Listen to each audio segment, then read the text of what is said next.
So yeah, I really felt it was going to be important for us to understand the amazing Sattva Yoga practices where you teach and where they came from, because it's such a beautiful integrated practice. So I was just wondering, can you please speak to us about how you access your limitless potential with these practices and the influence of your master, Ananda Swarup?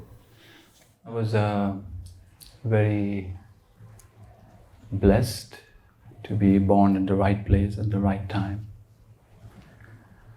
In this body, my Guruji was the first one after my father, and of course my mother, since he brought me, to see me. And he's the one who named me. His name was Ananda Swarup, so he named me in that moment. And by the grace of existence, before I was born, he used to travel all over the world and teach, and he was a private teacher. He was not, different masters play different roles. You know, some more public, some more private, more recluse. And he was more of a private teacher. But thankfully, just before I was born, he said, later he told me that Spirit whispered in his ear that it was done, and he stopped traveling. And so I got to be with him for 18 years of my life. From birth to, so I grew up with him. And I studied,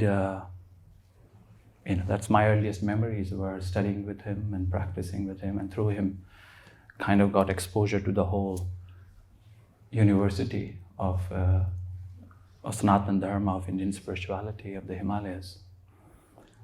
And I was a ferocious student. I loved learning, and I still do. And the Yoga Vedantic tradition, for me, from the beginning, I realized that it really had the answers to the questions I had.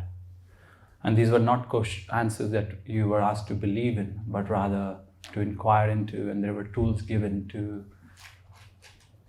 to experience and explore these answers for yourself. And so the beauty of the Indian tradition is that it is not a reductionist tradition. That's why it is still relevant, and we are all here because of that. We are not here through forced conversion, or somebody said, okay, if you don't go on Saturday, you will be a bad person or go to hell or something like that, hopefully. I hope you didn't send that email. You have to come. So, can you hear me? Is a little echoing? All right, Max is fixing it. And so the tradition is really, it's a tradition of the people, right? It is not a tradition of a prophet. It's a tradition of the people, by the people, for the people. It's truly a democratic tradition. And so within our teachings of our tradition in India, there is not one tool. It's a toolbox, right? It's like if you were asked to, you have a car, and I said, you have some problem in the car, and let's fix this car. And I give you a screwdriver, and a screwdriver is very helpful, isn't it? It's a great innovation, and it helps you. But you can't fix a car just with a screwdriver. Even if I put stickers on it, make it longer, make it shorter, it's still a screwdriver. Yeah. And so in order to fix the car, you need a whole toolbox. And so the yogic tradition is a whole toolbox. Right? It's not just one screwdriver or a hammer. If you're a hammer, then you just look at everything as a nail. Right? And hammers are very helpful when you have to hit a nail. But when you need a screwdriver, hammers are irrelevant. Yeah. And so that's where Sattva is born. Sattva just represents an integrated practice, a holistic practice. Or as I said, the whole doesn't actually exist on its own, right? The whole is just a collection of parts. Just like the human body. The human body is a holon made up of parts. And those parts come together and something emerges from it. And that emergent expression of reality has a whole new intelligence about it. And so the word yoga really means unifying, right? And that's really ultimately the whole journey. The means are whole and the end result is whole, right? If your means are fragmented, the end result can't be whole. As is the means, so is the result. So the whole Sattva practice emerged from that, from the blessing that I received of being at the right place, at the right time, and having the sense of continuity in this life. I loved learning, and I just always knew I was at the right place. And to have the blessing of studying and being exposed to these phenomenal masters of our tradition. Beautiful. Can I just ask you just to expand a bit more on with the Indian traditions, they seem to be, like you said, come from unity, whereas like in the West we have more reductionist approach and we all like worship a god. But the when we've got Yogananda, Vashishta, Vyasa, for example, they're all like considered lineages. Like, where does the lineage come from? There is a whole confusion, I think, about lineage and tradition. So when you speak about lineage is a Western word. Lineage comes from line, right? A straight line. That causality, okay, A to B to C to D to E and F and so on and so forth. What there is that, so it's not a reductionist logic. As I said before, there is not one prophet and then that prophet gave to another prophet and that prophet gave to another prophet. In India we say, if you find a prophet, turn the other way.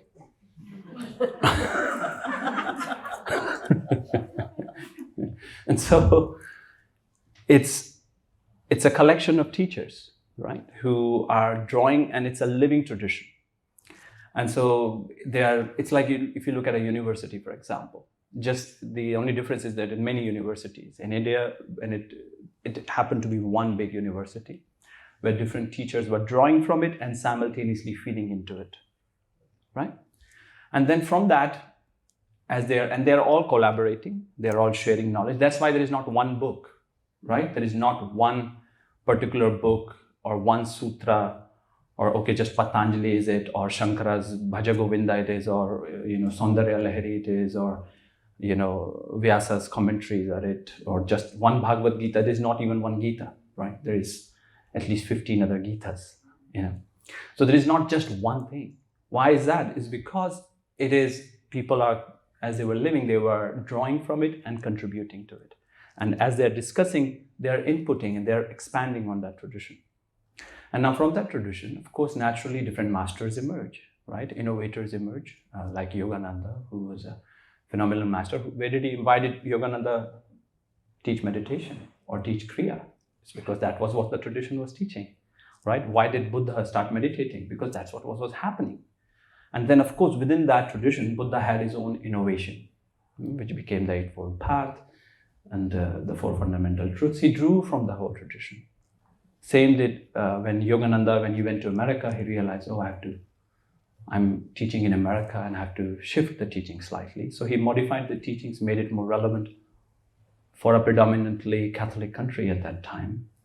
He was in the 40s. It's a very different land. So he modified the teachings accordingly. And so the fundamental base is unity, and the intention is to arrive to unity. And the lineage comes from the teacher.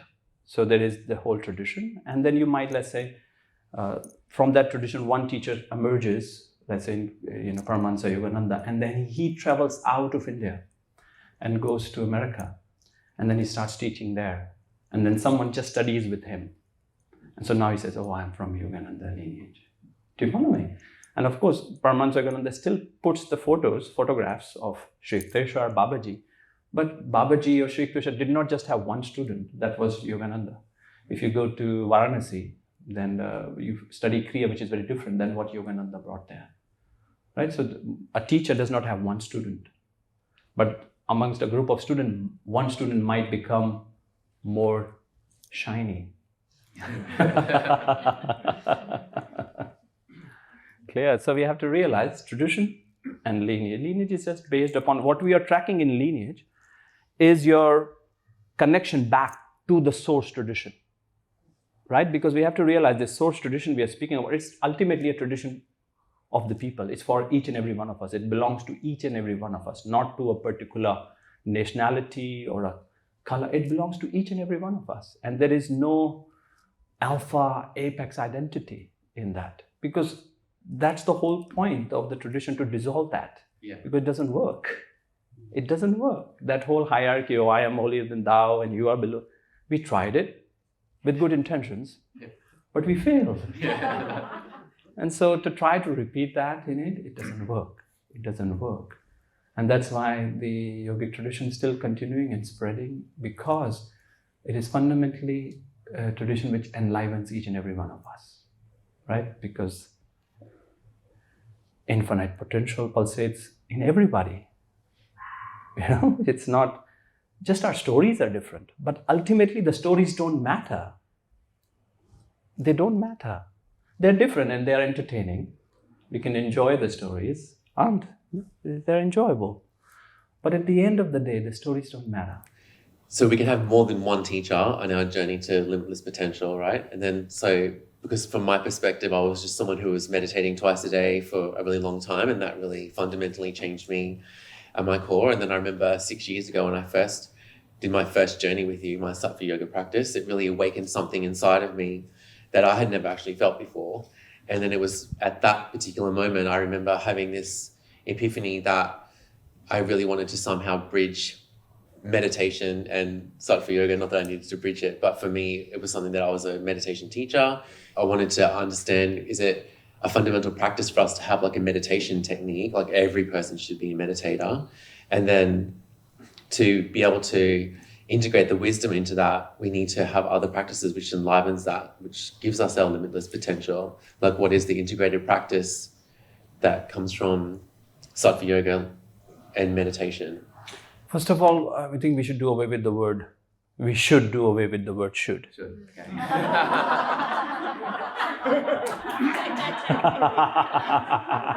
I caught myself there. I mean, English is not my first language. You gotta excuse me.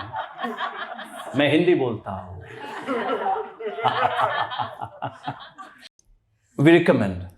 You see, so this whole idea of course, now, when a thing gets exported and it gets brought to different parts of the world, the rules change, the rules of engagement change, the rules of understanding changes based on people's state of consciousness, their culture, so on and so forth, right? Like this whole idea in America, when I was there, I used to teach there a lot a while ago, 50 years ago. Have a secret, meet me after. Only cash. Geoff wasn't supposed to know about it. And so there the whole thing was this yoga off the mat, this whole movement. There was this really big celebration about yoga off the mat. And I was really confused about it when I first got there because I didn't own a mat. And I was really perplexed, like how do I get off it if I don't own it? I had been practicing all my life and I'd already been teaching for 10 years to get off the mat, right? So this idea becomes only relevant when the yoga gets exported to a particular culture where it gets morphed into something else, right? And then they have to get on the mat first and practice for a while, and then they have to come with an innovation, yoga off the mat. Yeah, that's great. Nobody thought of that before. While we were practicing on blankets and rocks. It's true, I really didn't have, my whole life, my first 2 decades of life, I did not have a mat. I never practiced on a mat, right? It's the same thing is there, like this whole idea of now we have to play with those rules. Yoga and meditation, right? It's an absurd idea. It's like a motorcycle and wheels and a clutch plate.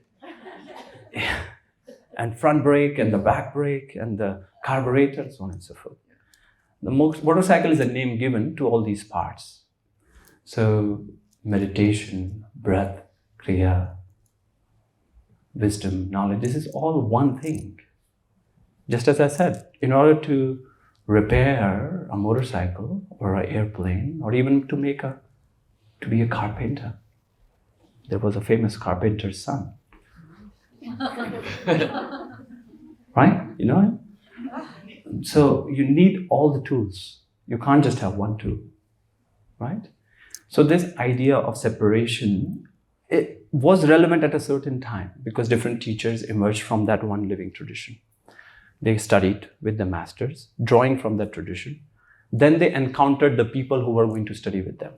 Do you follow me now? Depending on which culture they went to, which country they took the flight to, what kind of people came to them, they innovated. Drawing from the tradition, they innovated. Okay, how am I going to teach these people? What will generate the least resistance?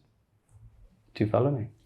And so they presented that with this underlying knowledge that if they really practice this, they will progress and they will move in the direction of the whole. That was the underlying intention. And now, I know you all had amazing mothers, right? Mothers have to be amazing, even if you don't like them. And so, did your mother ever say to you, in India, the mothers do that, when you're not eating something, eat it, or the boogeyman will come. Did your mother, anybody's mother ever say that? No? No, Well, Ash used to say there's starving kids in Africa. yeah, that's in India, they didn't have to say Africa.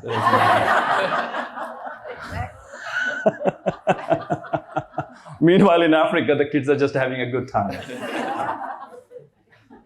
And so the mother says that, she doesn't really mean it, right? She says that for the benefit of the child, that I have made this food, and she loves the child, and she says, hey, please eat it for your own nourishment.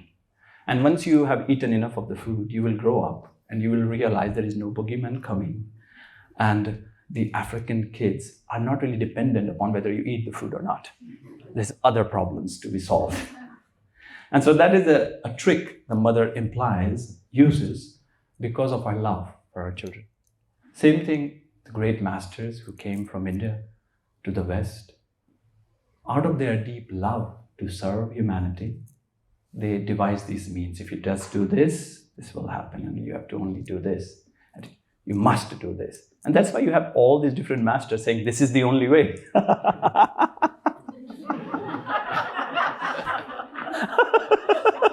And I grew up in Rishikesh, right? So I met all these people in all these ways. Yeah. And so that's why I realized there is no way. You are the way. The way only is as good as you are. If there was just one way, then let's get on it. 7 point, how many billion now? We are 8? Are we 8? Wow, man, it's a lot of people. That would take a big room to fit all those people to do a sattva practice. Yeah. So, of course, it doesn't work for the whole billion of people, right? It is, the path is you. You are the path. That's the whole teaching. And the job of the teachers is to lead you to you. So the question that you started with, can we have one? Because the guru is not just a person, right? In our tradition, guru is the fundamental level of intelligence embedded in creation. That our fundamental dharma here is to learn, to grow, to become better people, right? More loving, more kind, more self-loving, more loving towards self, more compassion, deeper understanding. So we cannot not learn after being born. If we do not learn, the result is suffering. And that's where Buddha said life is suffering, dukkha, right? And the Krishna says in the Bhagavad Gita, dukkha nivana yoga. What is yoga? He says the ending of suffering is yoga. So within the human spirit is this fundamental impulse of creation that we are here to grow, and that's the guru, to grow and evolve. And guru comes in different phases and different forms. Of course, you have one param guru which is not so much about knowledge and whether you're learning from it. It's a deepest love affair. It's a matter of the heart, not a matter of the mind. The guru doesn't ask, hey, am I a guru or not? It is a matter of the heart.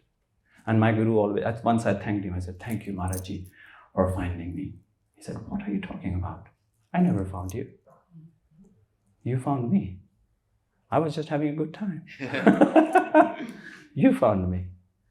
And through him, as I said, he said to me, my job is not to lead you to me, but to lead you to you. So you learn as much as you can, you apply it, and you bring the guru alive within you. Right? So this idea of one guru, two gurus, this is only of the mind. In the heart, if you're learning, there is only one guru, because you're learning. So it might look different. Sex might be different. Species, maybe. Sometimes a tree is your guru. The river is your guru. And so it might look different, but there is unity and diversity are not separate anymore. This idea of separating and all of that, I don't think that works. You teach so many expansive modalities from breathwork, kriya, meditation, yoga, and Jyotish, which I've had the beauty of being able to study with you. And I've really noticed that when you share Jyotish readings with people, that it can really transform people's lives. So how can we use Jyotish to access our limitless potential? And can you help us understand the balance between what is predetermined by our charts and what is in the realm of free will? So Jyotish is referring to the science, it means science of light. Jyoti is light. Jyotish, ish comes from that root, ishta, what is. And the is self. So Jyotish is the light of self. It sheds light on who we are. Within the tradition, the first teacher who's considered of Jyotish was Prashara, one of the main teachers, Prashara, who is the father of Vyasa. And so Brihat Prashara Hora becomes one of the fundamental scriptures on Jyotish. Now Jyotish cannot be understood in isolation. It cannot be understood, as I said before, these are all branches of the tree. Just like your right arm is not a step to your body. It's not just, I just use the left arm. The right arm is irrelevant. I taught you left arm, just use your left arm. Right arm is no good. No, it is, you can learn a lot with your left arm, but it is always helpful if you were given a choice. At least all of us who have both the arms, we would use both arms, right? So Jyotish arises from that whole understanding. It cannot be taken in isolation. If you're practicing Jyotish in isolation, it is absolutely useless and it should not be practiced. It's irrelevant. It is only relevant when it is practiced within the context of the whole spiritual tradition of the Vedas. It's a Veda Anga. It's called the eye of the Veda that helps us cognize the Veda. And Veda's base meaning is the knowledge of self. Now, when we're talking about self, there is two fundamental expressions to self. There is the timeless self. Yet our fundamental experience of life is in time, isn't it? That's all we experience, time. First breath, last breath, that's when we have no time. In between, that's all we have, time, is it not? From the moment of birth to the moment of death, time is all we got. So Jyotish becomes the study of time. Now in time, and right now we are in time, is it not? And so we look at this moment and then we question free will and predeterminism. So in this moment, if you pay attention to this moment, is it free will or is it predetermined?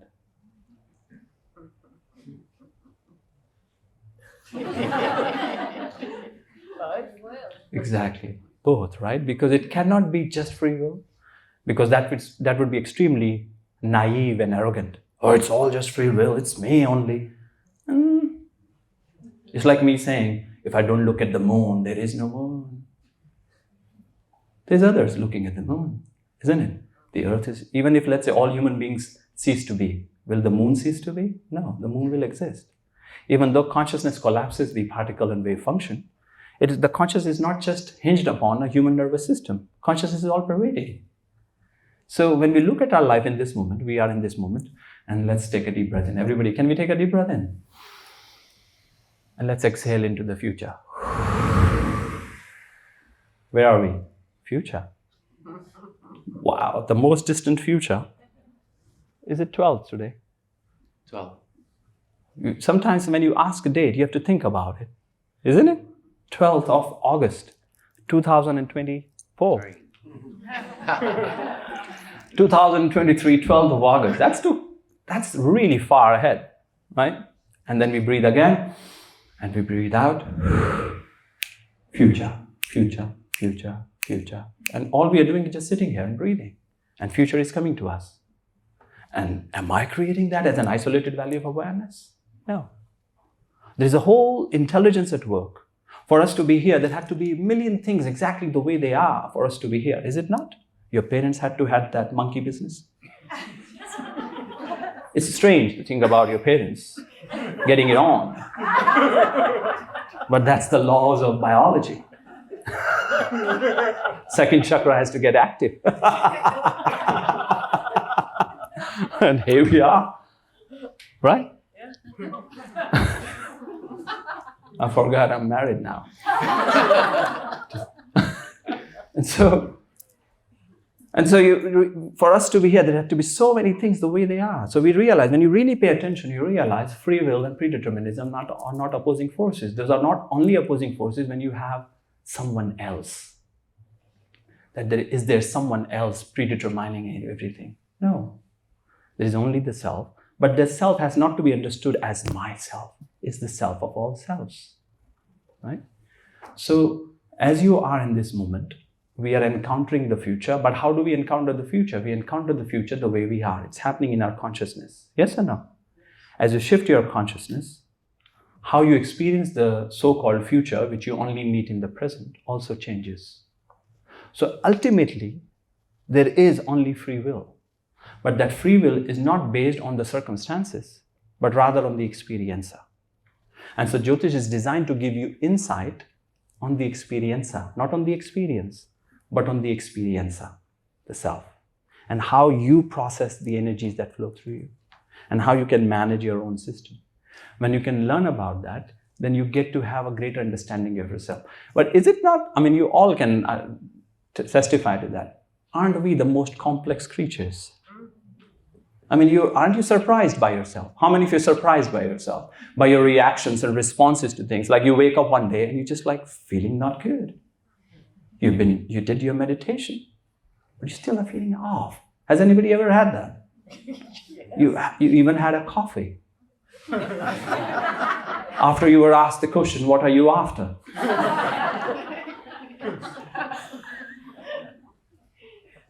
Right? A piccolo, I said. And so you realize that, there is parts of myself which, when I flow through time, I respond differently. And even though sometimes people think they know themselves totally, ask the people they are in relationship with. Yes or no? I'm sure all of you have encountered people who think, I know myself, I'm the enlightened one. Just ask their wife or their husband or their brother or their mother. Yes or no? And so we have to know ourselves. There are parts of ourselves which we do not know. So Jyotish is just designed to help. It's one of the tools from this incredible tradition. Just one of the tools. It's not some magic wand. It's just a tool to help us gain deeper insight into ourselves and help gain, with this help of this understanding, a higher expression of ourselves. Because that's ultimately our purpose here. From the yogic perspective, is to grow. Right? And that's what Jyotish is about. So free will and predeterminism are not opposing values. And that's why we teach in India that ultimately you don't create your future. You meet your future. But which future you will meet is up to you. Right? Because you manage your consciousness and the future just comes. It just comes along. That's all it's designed in such a way, just unwinding. And we just be ourselves and future keeps coming. So if we are shifting here, then we can encounter a much more pleasant future. Does that add? Am I taking too long? No, that's perfect. I like it. No, I was just thinking you had a perfect segue into my next question. I was going to say, like in our journey to self-mastery, we appear to be lacking self-discipline and knowledge of the self. And as we've become attached to we've become attached to the egoic part of ourselves and the part of ourselves that we want to project out into the world, into the future, or what we want to make other people think of us. So this really leads to confusion on where to take action, where a lot of times we're just anchoring ourselves in the rajas kind of state rather than doing the work in the tama state to be able to really access the sattvic state. Like there's the three different states. So like just this rigidity of like us thinking that we need to stay in one place rather than continually evolve, like hold us back from our true potential. That was a long question. I'll try to answer it. You let me know if I'm on the track. Yeah. So, first of all, I don't think that there is a static place you can get to. This idea of some static perfection, that you get to some perfect state, is delusional. And it's a recipe for disaster. It's a recipe for self-hatred, shame, guilt. And it can happen to the best of us. Because you can have this momentum where you are up and you are having this dynamic flow, and you might not be feeling the best, right? You might have some inner struggles, and you might have a dasha, right, Mary? You can have a dasha which asks you to give attention to something different, but you're so busy doing, and it has been working for a while, even if as a teacher, but now a whole new toolbox is required. But if you're stuck in one idea and which has worked for a while, but that time has changed and you need to now shift into a whole new lesson. And if you're not aware of it, then you get trapped into maintaining that, and you start feeling a split, a kind of a fraud. Do you follow? Because it worked for a while, but it's not working now. And so in our tradition, enlightenment is not an end game. It's not like some fundamental carrot you ultimately get to, right? It's a big lie. There's no ultimate carrot you get it. Oh, now I have the carrot, and that's it. No one can take my carrot from me again, you know? No matter what carrot you get, you eat it and it's done. There's a new carrot now. And so, enlightenment is not an end game. Enlighten is increasing value of light. And since the whole universe is just filled with light, there's infinite light to be gained. And so it's about making progress. It's about not trying to maintain some persona, but rather being true to ourselves and realizing that you are here, no matter who you are, no matter what role you are playing. We are here to learn. Each and every one of us. Some might be learning slower, some might be learning faster, some might be at one stage, some might be at the other stage. You might be having a nice run for a while, and now it's a little bit difficult time. The course has become a little harder. So you need to slow down, and it doesn't hurt you from reaching out and asking for help. Right? Yeah. Am I answering the question? No, that's perfect. Okay. So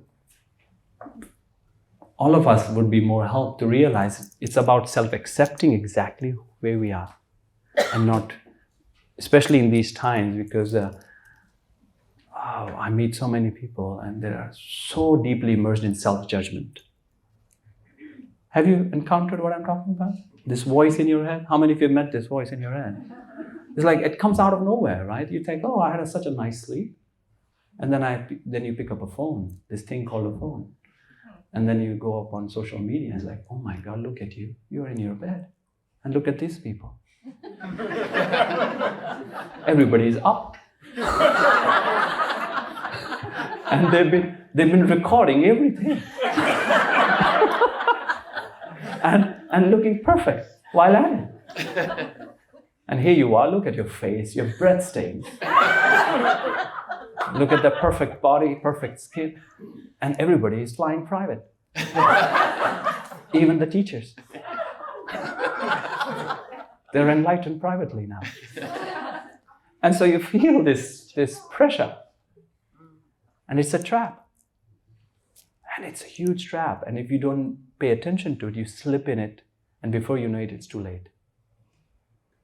And so this constant comparison, because the ego world is just hinged on that, on separation, fear, competitiveness, separation, one up, who's better, I am this, oh God, it's tiring.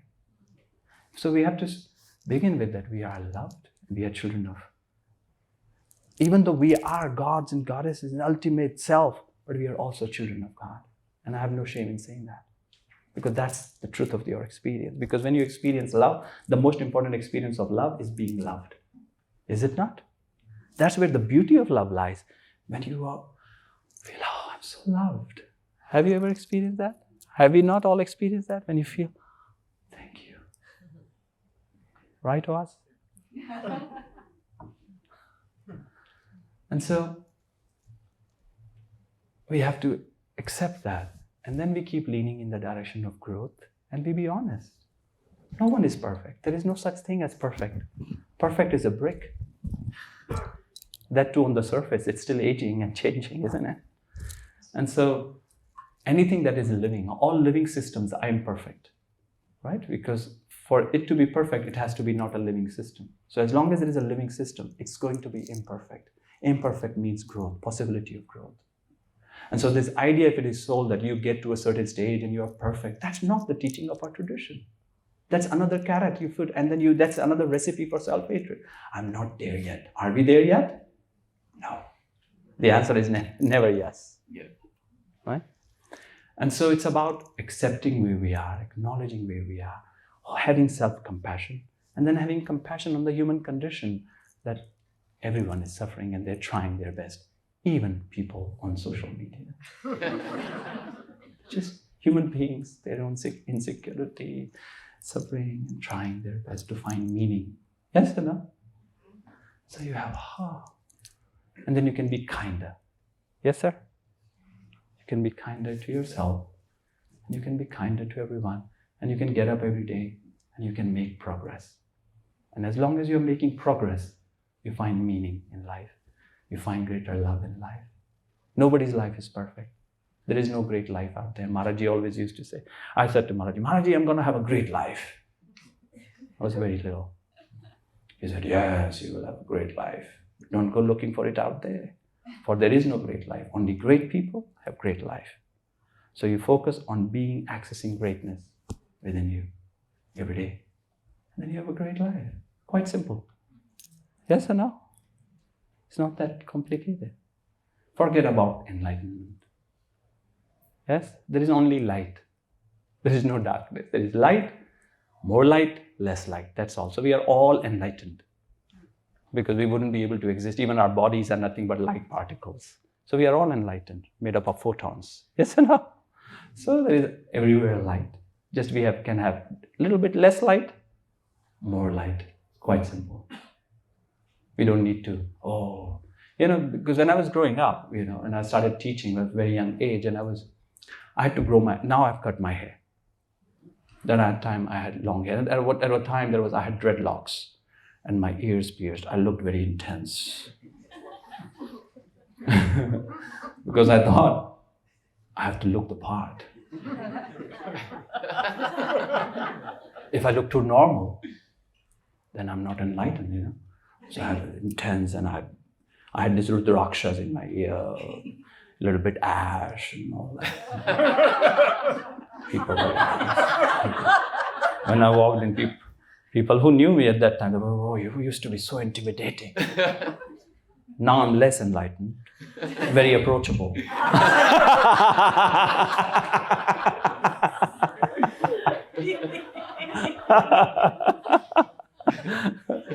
So this idea of enlightened, being somewhere else. I grew up with these incredible beings. I had such a blessing. And they were, for me, Maharaji and all these masters I lived with, they were just so real.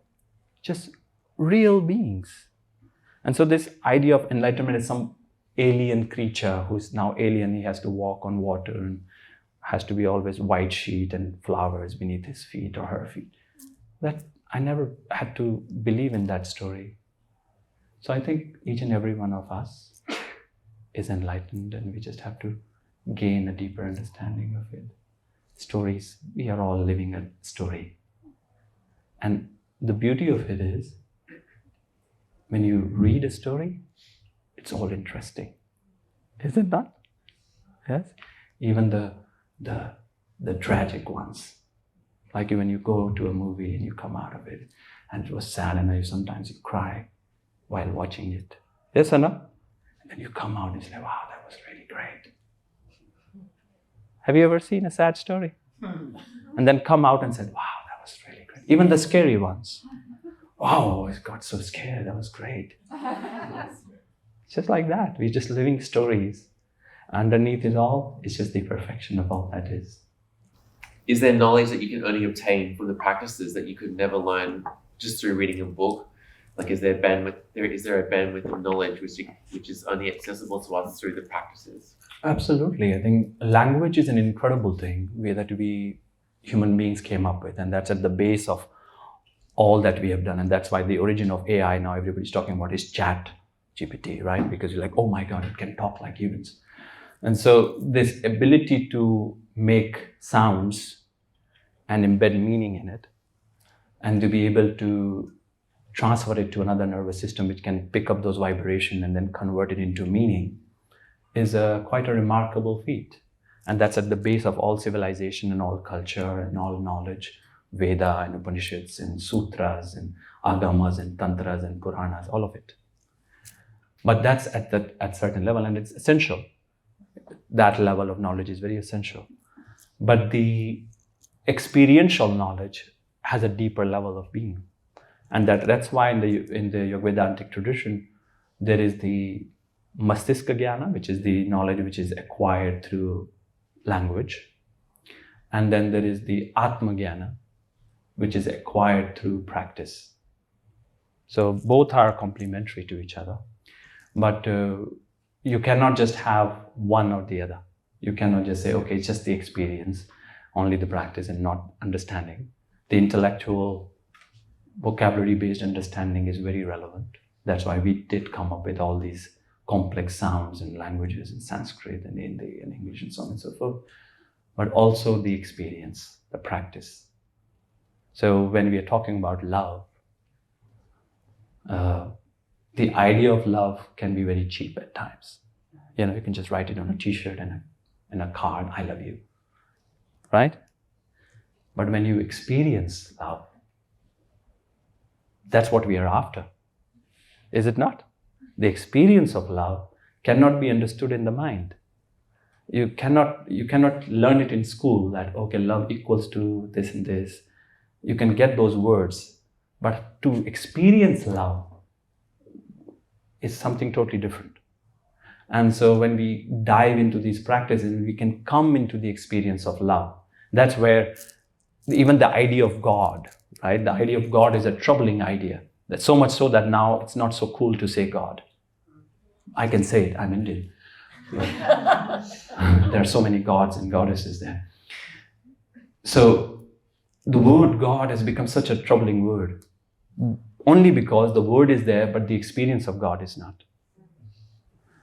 And so the problem is not with God. The problem is in the one who is speaking of God. But so when you experience that which we refer to by the word Ishvara, Ishta, Bhagavan, God, whatever the word, Brahman, whatever words you use, these are words and they're relevant. But if you start to confuse the word as the meaning, then we are in trouble. And so for that, experience is required. And that's why these tools are designed to invoke that experience. Right? When the experience of God happens, then someone says to you, I believe in God. It's okay. Someone says, I don't believe in God. He says, yes, good. Someone says, there is one God. He says, yes, you're right. Someone says, there's many gods. Yes, you're right. Someone says, there is no God. Yes, you're right. Someone says, I am God. Yes, you're right. That's not blasphemy. Someone says, you know, you are God. Yes. Yes. What color is God? Black. Yes, yes, yes. Is her tongue out? Yes, yes, yes. God is monkey. Yes. God is a tree. Yes. For there is only God then, at that level of experience. But God at the level of knowledge is God with certain judgments and critiques and ideas and all of that. And then there is God and there is self and all these ideas which are helpful. But if we stay at that level and we are not able to experience that Patanjali says in the Yoga Sutra, one of the biggest obstacles to knowledge is knowledge. Are you following me? So it becomes so much easier to be playful than with children. Have you been with children? How many of you spend time with children? You've all spent time with yourself, so we all have them. It's a trick question. So we have all spent time. Remember, as a child, not when your mental activity increases and you get to the tween and the teen, but just at that 4, 5, 6, it's easier for you to be playful. because you have less knowledge, right? And so then you get more knowledge and you somehow start to become more complicated. More buts. I understand, but yes or no? I get it, Anand, what you're saying, but. And that but is nothing but accumulated knowledge. Yes or no? It's just accumulated knowledge. And so knowledge can be a great help, but also a great trouble for us. And so in our tradition, experience is fundamental, and that's why there's such emphasis on full spectrum practice. So when we are chanting the names of gods in japa, in kirtan, what is the Vedic perspective on gods, and how are we trying to access it? Like, what is the experience that we're trying to access when we're chanting those particular aspects of? There is only Vedic perspective, there is only God. That's all. There's only God. So how many of you have been to India? A lot of you. How many of you? How many of you are coming to India?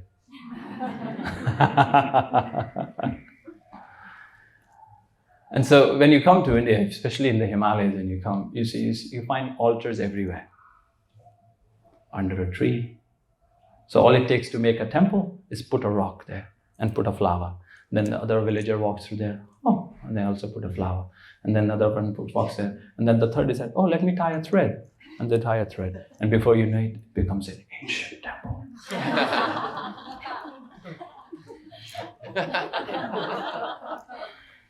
And so why is that? It's because the whole thing is that there is only the sacred. Only the sacred. And so when we're speaking about Ishta is representing certain finer aspects. It's the finer than the finest expression of the absolute into the relative field of reality. Right? The absolute is sacred. Since the absolute is sacred, how can the relative that emerges from the absolute not be sacred? It's a strange idea otherwise. So if the absolute is sacred, so is the relative. Yes or no? How can the absolute give rise to a relative which is evil? No, the absolute is sacred, relative is sacred. So that includes each and every one of us. That's why when you say, Aham Brahmasmi, we did this morning, right? Aham Brahmasmi. That is true, I am that. Yes? And then in the Chandogya Upanishad, the Rishi says to his son, Tattvamasi, you are that. Right? So I am that, you are that, and so is everything else.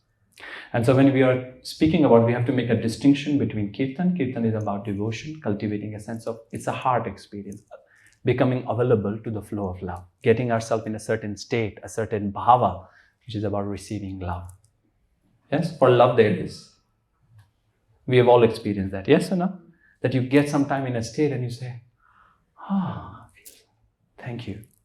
Yes or no? Has it happened? Like you had let's say, a fight with someone and then something shifted in you. And then that same person, you said, thank you. How many of you have had that? Right? Because what happened was something shifted in you and you say, wow, this person was actually a conduit of love only. And so the bhakti movement was just designed to help activate the heart energy.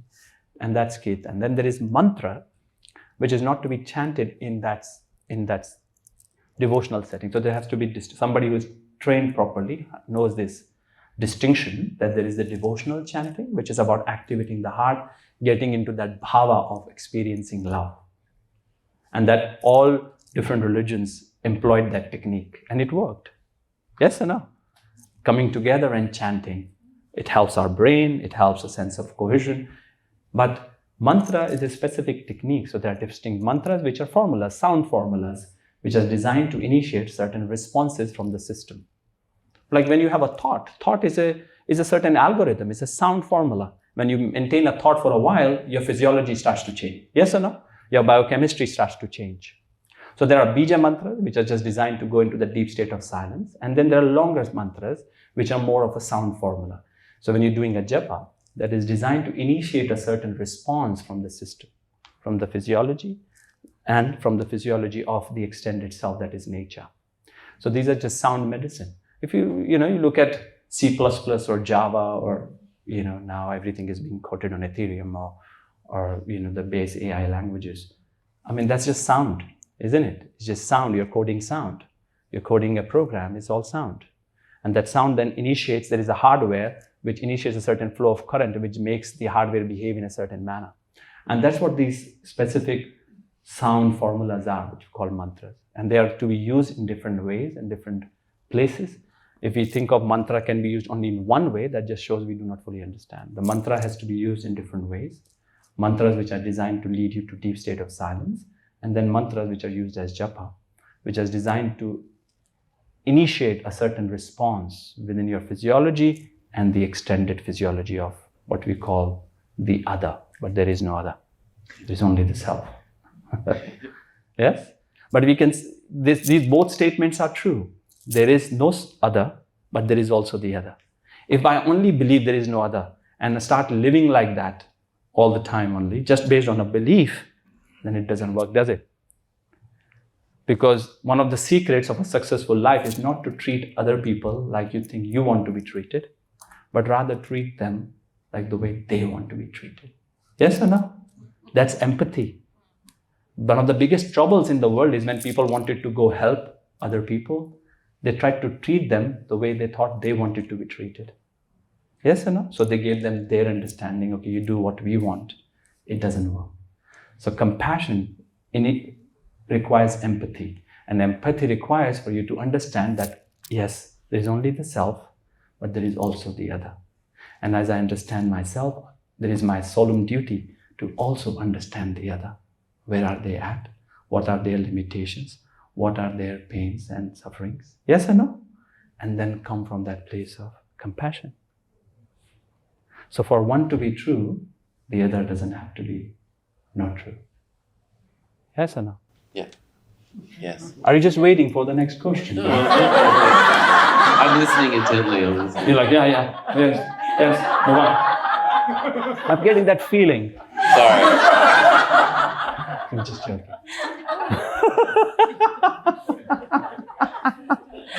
And you also like teasing me.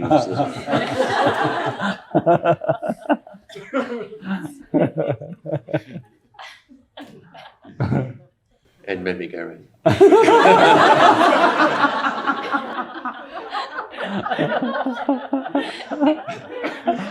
Padmasambhava, who was one of the great masters from India who went into Tibet and brought the teachings of Buddha and combined them with Tantra, and that later became the Vajrayana tradition.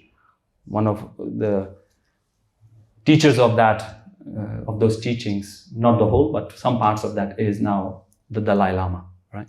And so in the caves in Tibet of Padmasambhava, he wrote, not in English, but I speak, the Dharma that I bring to this land, now when the iron eagle shall fly and the iron horse will ride, the Dharma that I bring to this land will be uprooted from here and will be brought to the land, the red-faced people. I was talking about Geoff.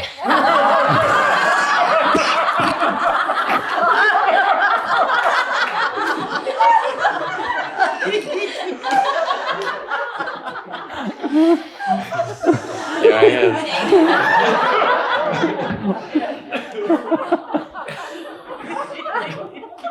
It took me a while. I didn't understand who's the red-faced people. And then I met the white people, and they're like, oh, they get red. But they're not, he didn't mean it literally red. He said just the color. The potential of red is there. And the iron eagle was the plane, and the iron horse were the motorcycles will ride. So free will and predeterminism, you see.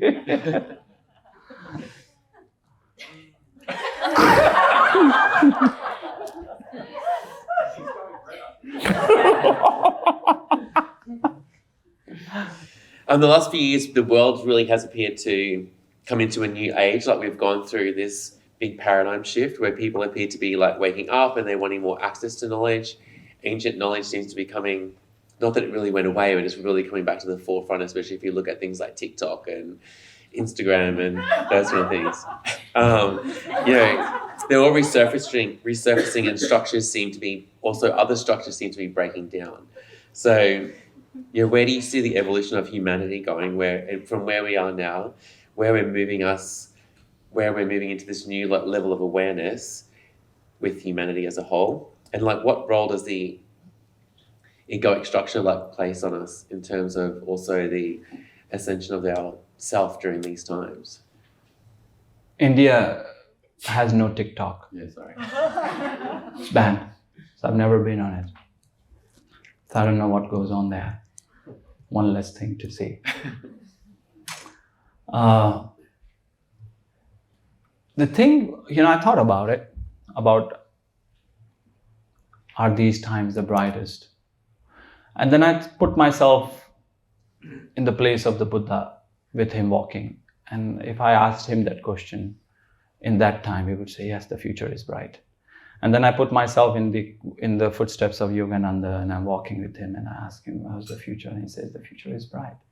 And I put myself with Vyasa, and I walk with Vyasa, and I ask Vyasa, how is the future? And he says, it's bright. And I ask Anand Mehrotra, how is the future? She says, it's bright. Because the future is a hallucination that an individual has. The future only becomes present when it encounters the consciousness state of the person experiencing it. So if you're bright, future is bright. If you are stuck in your dark place within yourself, so is the future. It's as simple as that. And if you are really bright, then what will be the future you see? Can you see a future that is dark? No. So if you ask the Buddha 2,500 years ago, or Patanjali, half snake, half human, according to the legend, but he was a human, and he would say the future is bright. Why? Because I wrote my book and people will be reading it. Ataha yoga anusashanam yoga chitta vritti nirodha tada drashta sarupe vastada. World will be better. Why? Because they will read my book. And we're still reading it, isn't it? So the future is always bright for those who are aligned to the light within themselves, individually and collectively. For future has no existence independent of the experiencer, individual experiencer and the collective experiencer, right? And as you align to the truth within yourself, as you align and you get more and more in harmony, you will encounter more and more people who seem to be waking up. Like attracts like. It's just like if you're sitting in a red car, you see more red cars. Yes or no? Yes. If you're sitting in a hovel, you see more hovels. Is that the right pronunciation? Yeah. Hovel? Hovel, yeah. What is the meaning of that? We'll find out. It's So, a car, type of car. and so you see who you are. And as you start to awaken, and I hear this from a lot of people, a lot of teachers, that I'm seeing in the last decade or the last 5 years, more and more people seem to be interested. That's a testimony to your growth. That if you're seeing that, then the first thing it points to, that you are growing. And if you see, the world is only getting worse and worse and worse, that's also pointing to you. Right? Can I tell you a story? Do we have time? Yes. We have always got time. That's a trick question. I know. I know it was a trick I'll question. take it. It's free for the take. Anybody can take time. It's a shared resource. And so there is a story. There is an old Baba sitting outside of a village in the Shivalik Mountains. In the Shivalik Mountains in India, there's a lot of villages. The Himalayas are alive. That's one of the most beautiful things about Himalayas, is they're filled with people. There's lower Himalayas, there's communities and temples and all these amazing beings living there. And so this Baba is sitting outside of the village, and a bullock cart comes. And a man is there in the bullock cart, and he asked the old man, how is this village that you are sitting in front of? He said, why do you ask? He said, I just left a village, and I'm in search for a new village. I can't live in this village I used to. just full of terrible people, selfish, self-centered. I cannot tolerate them anymore. I'm in search for good people. And the old man says, well, you are lucky you are not in this village. Here the people are even worse. They're more selfish, more self-centered. They pretend in the first few months they are kind, and then they show their real face. Move on. You're so lucky you met me. The man says, thank you, and he moves. Half an hour later, a new bullock cart comes. And there is a family there, and the man asks, hey Baba, how is this village? Is there, you think there is a place in there for me? He says, why do you ask? And he says, well, I'm in search of a new place. I lived in a village before, and I loved it. It was beautiful. But my time there was done. I served my purpose there. And I could not be of service.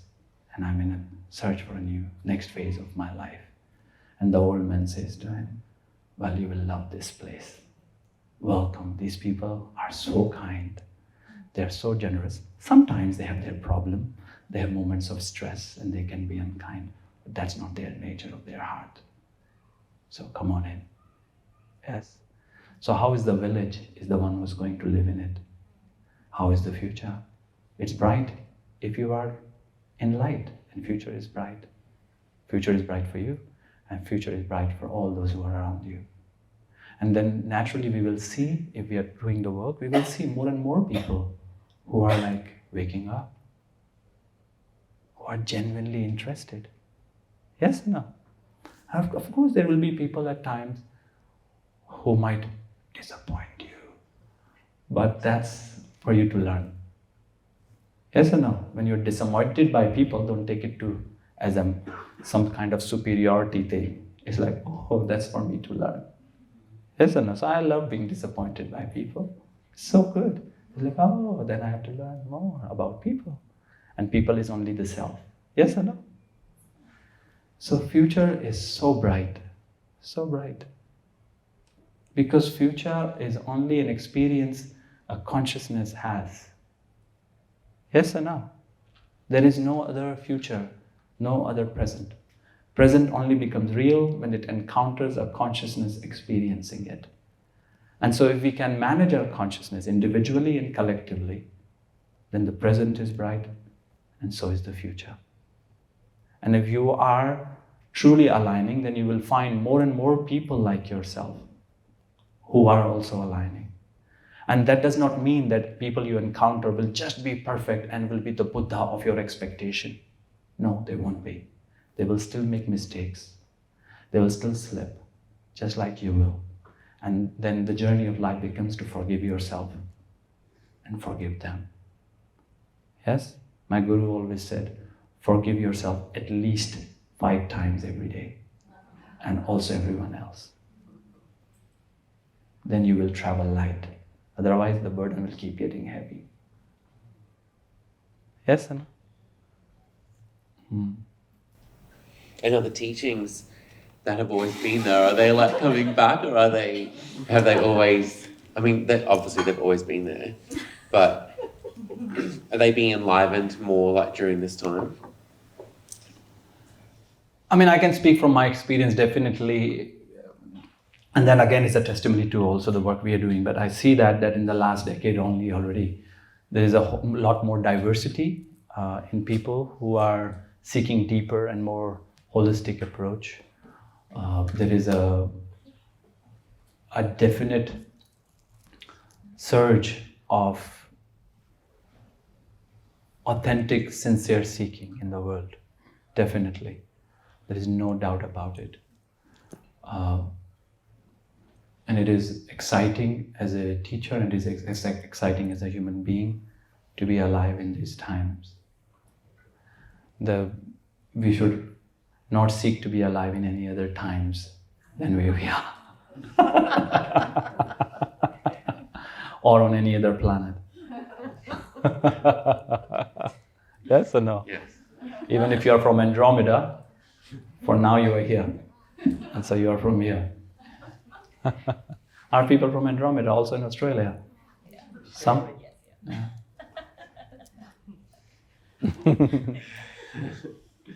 You've mentioned AI a few times as well today, and I was just also asking about, like, what do you think the dangers of AI are on reaching, or if any, of us reaching our actual potential, and do you see technology as a way of helping us advance?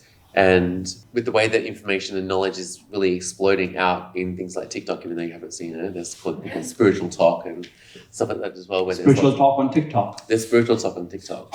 So it's people, but they're like 1 minute clips, right? That people are getting. I often wonder, because it's being exposed to a younger generation of people who didn't really have access to it before, but you're seeing like really old teachers from before. All of a sudden people are posting clips on there that are starting to generate, even though they might not remember what they saw 3 scrolls ago. It's still implanting something at some point. So I was just wondering, in relation to like collective consciousness, do you think that that's all part of starting during this time to push that evolutionary process forward too? I mean, from the yogic perspective, we are in Dwapara Yoga, right? Dwapara Yoga started in the around 1850s, 1860s, right? In the human time, it feels like, oh wow, that was a while ago. But when you're speaking about the cosmic scheme of time, billions of years, it's really not that long ago. But if you look at, that's the kind of the age of technology beginning, electricity, and in the late 1900s, we have internet, and it's exponential growth happening on the level of information. It's the age of Mercury. Mercury is the present communication. So of course there is a phenomenal growth on the level of communication, which can be phenomenally helpful and phenomenally destructive if the technology here is not growing. That's one of the big challenges of the time. Challenges is the opportunity, is that this technology, if it does not grow, then, and only the digital technology is growing, then definitely that will supersede us. And the smart technology, the artificial intelligence, will supersede the general intelligence and natural intelligence. This system is incredibly intelligent. It's phenomenally capable. But if we are not harnessing it, then the artificial intelligence that we create will only make us more stupid. Is that okay word we can say now? Sorry, I'm from India. I live in a village. Cannot be always correct politically. And so the word talking about AI as a threat, it is very much real if the general intelligence, this natural intelligence, is not being enlivened. And so it will have dire consequences, as we are seeing already on the level of our psychological health, on the level of our emotional health. And you can share information on that rapidly, even spiritual talks and all of that, but it can just be data clicks and without any transformation. So the digital can never replace the analog, as long as the digital is serving the analog reality, but we are really at work at the analog level and enriching our analog experience and enlivening our analog intelligence. Then the Dwapara Yoga, this new technology, is going to be phenomenally helpful for us to make a world which is smaller, and make a world which is more unified, with a deeper sense of empathy, a deeper sense of understanding for each other. It will dissolve barriers to learning. Already, right? I mean, like, there was a time not too long ago, even when the hippies were ruling the world, in the 60s, that, 60s, 70s, 80s, that time. Rishikesh lingered on a little longer, even though San Francisco changed. But there was a specific kind of people who would come to Rishikesh. Right? When I was a kid, even from the West, there was a very specific kind of people. They looked similar. They dressed similar. There was a specific age group of people who ended up in Rishikesh at that time. And that was the mecca of the hippies, right? You had to go to India in order to be said, okay, you got it now. You're a true rebel. And so there was a specific kind of people who got to Rishikesh. But now, we live there. It is so many of you here who have been there, isn't it? And you see the diversity of people and of backgrounds, of age, of capacity. It's quite remarkable. So there is less and less barriers to knowledge. The travel is becoming more and more accessible. You can gain access to information. So the technology is here to stay, and it can be of great service. But if we overly rely just on that, on the digital, and we lean on that, then it will make us more and more limited and will make us more and more discontent and unhappy. Doesn't matter how much followers you might have on the digital landscape, how much crypto you might have in your digital wallet, does not matter. Or on TikTok or whatever. You will feel more and more unfulfilled because the digital can never replace the analog. It's a grosser reality that we create. But it can be of great use if we are recognizing the primacy of the analog reality and really refining and accessing the full potential of this system. So and looking at our limitless potential, and that's what this whole thing of today is being like, do we have limitless potential as a human being in terms of like, we always seem to be striving to reach our limitless potential, but how do we know when we've reached it? And is there actually an end point of our limitless potential? We all do. I don't think, except you, we all do. You reached it.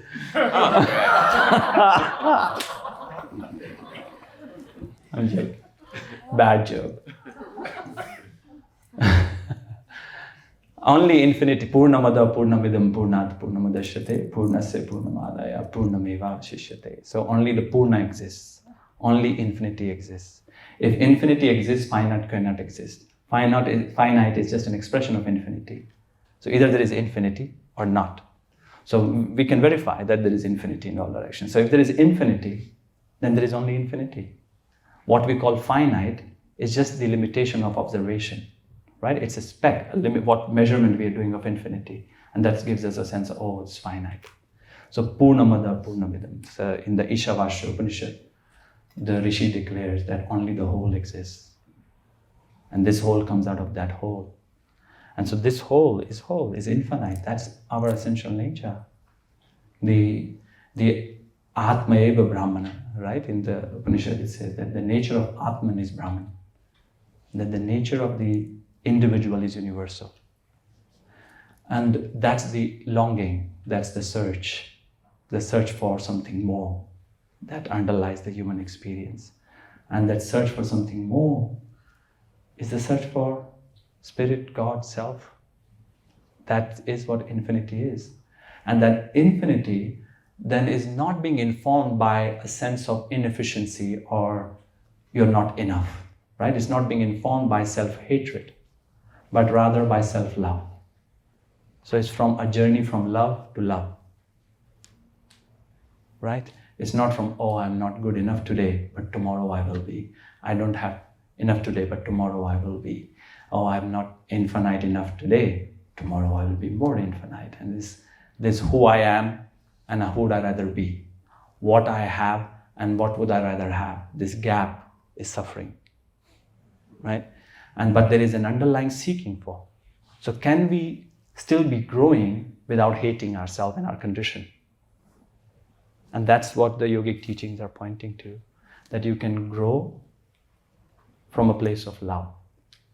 You can still expand without having a critique of who you are and where you are. So we can be growing from Purna to Purna, from whole to whole, from love to love. We can have the best day of our life today, and then tomorrow can be better still. Do you follow me? Yeah. And so each and every one of us is an expression of the infinity. Each and every one. We are living it. How do we know we are reaching infinite? We don't need to overanalyze. Overanalysis is paralysis. So we don't am I doing good enough? Forget about it. Right? Just remain innocent and keep leaning in the direction of learning and growth. And just check in your heart. Check in your heart. In your heart, you know. You don't need for someone else to tell you. This whole giving someone else authority, it's not relevant. Check in your heart. Are you growing? Yes, that's all. And there will be times, again, you can be accessing infinity and you can still shed tears. You can be so in love inside and bliss and you can still have tears of pain. This is an important thing I want to make, because a lot of time we talk about gaining God consciousness and cosmos, and that somehow then we are going to be just always ha ha ha ha ha all the time. It's tiring. How would you know you're happy if you're not unhappy at times? Are you following me or not? If you only have sugar, then you don't cease to know sugar. So you have to have the absence of sugar to know, dessert. If your main course is dessert, the starter is dessert, by the end of the dessert, you don't want dessert. Yes or no? So the dessert is only there when there is the absence of dessert. So there is, in that state of inner recognition of God, in the Shiva Purana, there is Shiva sitting and he's crying outside his cave. Sati dissolves into the fire and his missus, he says, oh, Narada comes, why you cry, Shiva? You are the master of all the masters. You are Shankara, you are the Adi Yogi. He said, yes, I am all of that, but I'm also this. In my tears is not the denial of what is, but it's an expression of my love. So to be living from that infinite potential does not mean somehow we become disconnected from our humanity. Are you following me? That somehow we become robotic. No, we still remain human, and we can still have doubts, and we can have every now and then tears, but when you look back at it, you smile because you grow. Yes or no? And so when you are even having those times and you're doing your best and you're crying, you don't judge. It's like, oh, this is Shiva. This is just, our story is resolving itself. Do you follow me or not? You don't try to make some persona. Be real. Are you following me? Huh? Gotta be real, man. Maharaji always said, be real. To become more and more, if you're getting more and more in tune with your essential nature, then you become more and more real, authentic. You don't become some cartoon character. Somehow enlightenment is painted as that when you become enlightened, you just are like a Donald Duck or something. You have no feelings and no faults, no more. No, we all grow, and we can have moments where we slip. But the point is to get back. Yes or no? No one is judging you. You don't have to be perfect. You just have to be real with yourself. Forgive yourself and move on. Forgive everyone else and move on. Is there more questions? I don't have any more questions. Oh, thanks. I was just wondering whether... Today I don't have any more. Did I do okay? You did great. That's all I need to care about, if I did well or not. Oh, I'm so insecure.